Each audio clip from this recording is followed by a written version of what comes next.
Hi, this is Tom Soane. Now, if you are buying a property that you're going to do up and sell for a profit, then don't take too long to sell that property. Now, that sounds really obvious, and I understand that sounds really obvious, but it's not what you think. I don't mean about delaying things or taking too long to get it on the market or too long to do the refurbishment, all that sort of stuff. I don't mean that. It's a bit more technical than that. And it all comes back down to making the most yield and the highest return on your investment that you can possibly make. So I want to give you a couple of ideas of how you can speed up that process and increase the yield that you make on that flip to sell and the return on your investment. Because I see it so many times, and I just want to make sure that you, if it's your first one or your second one or third, that you're not making the same mistake that I see other people make. So, first of all, look, I see so many property investors, they buy a property, they do a great refurbishment on that property, and then they put it on the market and they hold out for the maximum price that they think they can achieve. And I'm going to give you an example here. There was a guy that bought a property, really good deal. I don't know how the hell he got this house. And he bought it for something like £220,000. That's a lot of money, but it's relative to the area that you're buying the property in. So he bought it for about £220,000. And he spent something like 50 grand on this property. Now, it's a big job. It was a massive complete renovation and build. So he's done that. Once you've taken into account stamp duty and cost of borrowing, all the different fees that he had to incorporate, let's just assume that he's going to be into that property for something like 280,000, something like that. So that's just 220 plus 50 grand refurbishment, renovation, plus sort of 10 grand fees and so on and so on and so on. Probably a little bit more. Let's just say 290 just to be safe. Still not bad for the property because it was actually worth something like, well, I valued it for him actually at about 350,000 to 360,000 once the job's done. So he's going to make a nice cheeky little profit on that, and he's living life, he's loving that. However, he'd calculated, well, it's done really nicely and it's a really awesome renovation and an awesome property now, so I think I'm going to put it on the market for 380,000. Now, I said to him, if you do get 380,000, the chances are someone's going to buy that property with a mortgage. So I don't think a mortgage valuation will be given at that price. Because don't forget, by the way, property investors, an estate agent's valuation is very different to a mortgage valuation, which is very different from your valuation. Actually, it's a chartered surveyor's valuation that we need to really focus on here, because look, if someone buys your property with a mortgage, they're going to send out a chartered surveyor to make sure that property is worth what they're lending on. So if you can accept an offer for £10 million if you want, the mortgage lender won't let that property sale go or purchase go through. Anyway, so anyway, I said to him, look, I don't think it's worth that, but good luck to you. And he put it on the market for £380,000. And it sat there for about 4 months. Okay, believe it or not, the average time to sell in the UK is 81 days. Now that sounds crazy, right? But that's across the whole country. So we're taking into account all the different pockets of the country where sales, properties might take a bit longer to get a sale agreed on them. But, my area is probably a bit different. Other areas are a bit different. Your area might be a bit different. But assuming that's the case, right? So he's been on that market for sale for 4 months at £380,000. Then he drops it down to 370, sits on the market for another month. Then he rings me and he says, what do you think, Tom? And I said, I told you, mate, it's 350, 360 tops. Get it on the market 360, you'll have a sale. So he puts it on the market 360, sells it straight away for 355, I think it was, something like that anyway. Not bad, cracking little profit, but it took him 6 months to get that sale agreed. Then it took 3 months for the sale to go through. So, he's had that property. Oh, by the way, it took him about 4 months, something like that, 3.5 months for the refurb. So he's closing in on a year for that job. Now, bearing in mind, he borrows money from an investment partner. So he borrows that money at a certain interest rate. And he's now paying interest on the amount that he borrowed for a whole year. Crazy. Plus, his money's tied up in that property for a whole year. And that's why I'm giving you this advice. Because if you think about it mathematically, right? If you're going to make, I don't know, let's look at it really simple maths. If you're going to spend £100,000 and you're going to make £25,000, and it's going to take you 6 months to get that cash back, right? Then that £25,000 is 25% of your initial investment, but over the course of a year, your annual yield, if you do that twice, then that is 50% return on your investment, right? Do you get what I mean? Because it's 25%, but that's 6 months. But if you do that twice, you're actually making twice as much money. So therefore, your yield, your return on your money, is doubled because you're doing 2 of those in a year. And that's how investors look at this. So anyway, he took that whole year to make 50 grand or whatever it turned out to be after tax. And actually, he probably could have sold it very quickly for 360 or 350 or whatever it might have been in the first place, and been straight onto the next property with that profit. And that probably enabled him to maybe borrow a bit less because he's just made 50 grand profit.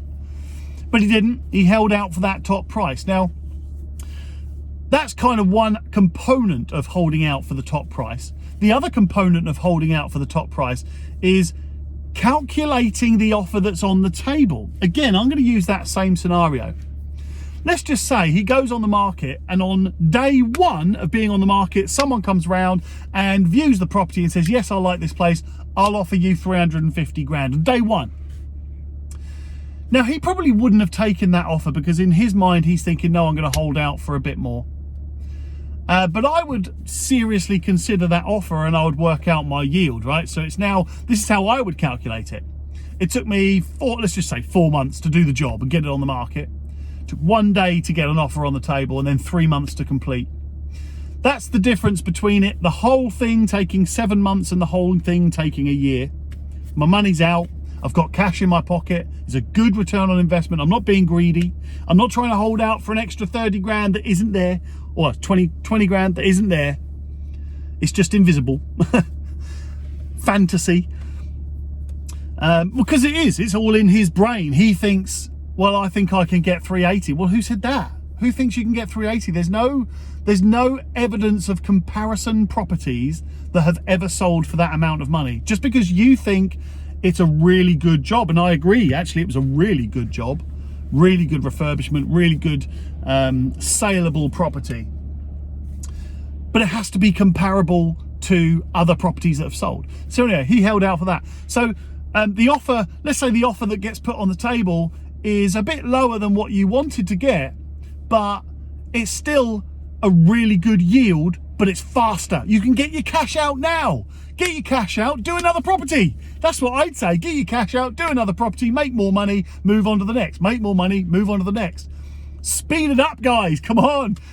Don't worry about that extra bit of money that you're hoping for. Get the money that you're guaranteed to receive. The money that you know, it's all about risk, isn't it? You can increase your risk by holding out for another property. Holding out for a better offer, or you can decrease your risk by taking the offer that's on the market now. Awesome. So those are the two components there of taking too long to get a sale on the property. Another way that people make a mistake, I think, is they take too long between sale agreed and completing the sale. Now, I don't just mean filling out paperwork as quickly as you can, getting it back to your lawyer. I don't just mean giving ID to the estate agent and instructing your solicitor fast. Don't mean that. Or giving the information to your mortgage advisor, giving info to your lender, to all of that sort of stuff. I don't mean that. What I mean is mini arguments, being unflexible, and remember what I said about the first thing, about getting it done quick. Get it quick, get your money out, move on to the next. And I'm going to give you an example. I tried to buy a property and had an offer accepted, and then my lawyer said to me, there are 2 tests or 2 reports that have not been done on this property, which should have been done. One was a radon test, and the other one was a environmental test. Now, my lawyer suggested to me that I can take an indemnity insurance for both of those items, because then that would protect me against any problems with those reports failing to be done, or those things failing to be done. So I said, look, the radon report, not the buyer's not the seller's responsibility, so I'm happy to pay for that. And this on the buyer's side.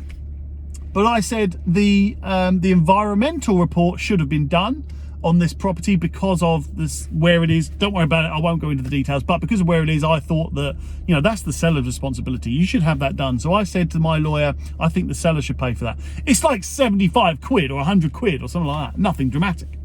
The seller argued it and argued it and argued it. And I said, well, look, you know, I said to my lawyer, I said, look, I'll pay it, but it shouldn't be my thing to buy. The seller should have got that as part of his selling pack, so to speak. Anyway, we battled back and forth, and then and it's 75 quid, and in the end I ended up paying for it, reluctantly. But I see that situation happen so many times where the seller's like, nope, I'm not paying for anything, it's not my responsibility. But you lose sales because of that, and then you have to start the process again. Or you drag it out for a few weeks because you're arguing back and forth. You know, solicitors don't just jump on every request you make and every inquiry you make within seconds. You know, they have to put it into a job queue, and they'll get to your job when it's ready to get to your job. So, you know, you might make one argument as a seller, and then it takes a week to get a response to that argument, and then another week to get the response to the argument that you've made to their response. Get the job done. If it costs you 100 quid to speed up the sale and get it done, speed up the sale and get it done. I mean, this is my opinion. This is obviously, all of this is my opinion. You can't take this as this is the law. Tom Soane says, so that's the law. Now, this is just my perspective on things. And I always say to people, take other people's perspectives too. I'm not the only property investor on the planet. Believe it or not, I know, right? I know. There are other actual property investors. There are actually other estate agents, believe it or not. I know that, you know, you only think there's one. You only think there's Pink Street, but that's false. There are more. Anyway, so what I'm trying to get at in my roundabout kind of way of waffling everything out a million miles an hour and seeing if it goes somewhere, and hopefully people are just taking points out of the things that I say. Hopefully you're really good listeners, because, you know, I would find it difficult. The amount, the speed at which I give information. Fair play to you for listening. Anyway, what I'm trying to say is that if a buyer requests something from you that's going to cost money, think of it like this. How long is it going to delay if I reject this or don't, or I'm not flexible with this or accommodating? How long is it going to take to get to the next level, of the next stage of the sale? And how much is it going to cost? Now, if it's the sake of 75 quid, for an example, and if you don't do this, then the buyer might pull out and you might have to reset and go back to the beginning and resell it, then what's the harm in spending 75 quid to get your money out quicker, even if it's just by a week or two? Get your money out, move on to the next property. That has to be your goal. But it all has to be mathematical as well. There's no point spending a ton of money. You know, if the buyer says, right, I want a 10 grand reduction, now we have to recalculate it mathematically, because now you have to calculate, all right, it's going to cost me 10 grand. Does that fit with my yield? And if it doesn't, you say no. No, buyer, I will not drop by 10 grand, you know. See you later, I'll move on to the next buyer, don't worry about it. But you might. An offer is an offer. You have to calculate it based on yield, don't be greedy. But you might actually take that reduction depending on what it's for. Now, I'll give you another example. I did a flip in Southsea, and we had an offer agreed on that property, a sale agreed on that property with the buyer for £312,000. The mortgage surveyor went round to the property and found that there was no roof insulation, and there was a little bit of repair work needed to be done to the bricks in the loft. So there got some estimates for that. It was going to cost me £2 grand to get that work done. So my offer on the table was 312. My the work was going to cost me another 2 grand. So what my options were, I either argue it and resell it. My other option was to tell them no, politely, of course, and get the work done and resell it. But then what would be the point in that? So what I said was, look, here's the quote that I've received from a builder to get all of that work done. It's going to cost £2,000. I'll drop the price to 310 by £2,000 and you get the work done. They agreed to that, got my money quickly, got it out, moved on to the next property, bam. So that's what I'm kind of getting at here. And I hope you understand what I'm saying. I'm not saying don't get the best price you can, but I'm saying don't hold out for the top price when a good price is on the table for you. Don't ignore the advice of the people that sell properties every single day, because all they want to do is get you a sale. The more money estate agents make, the more money you make. Remember that.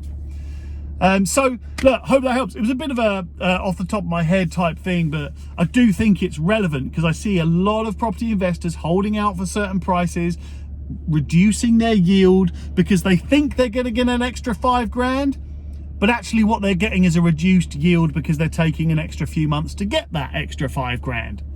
Get your money out quick, move on to the next property. It's just a pile of bricks. There's another pile of bricks down the road. So take care, everyone. Speak to you all soon. Ta-ta-ta-ta. Bye-bye.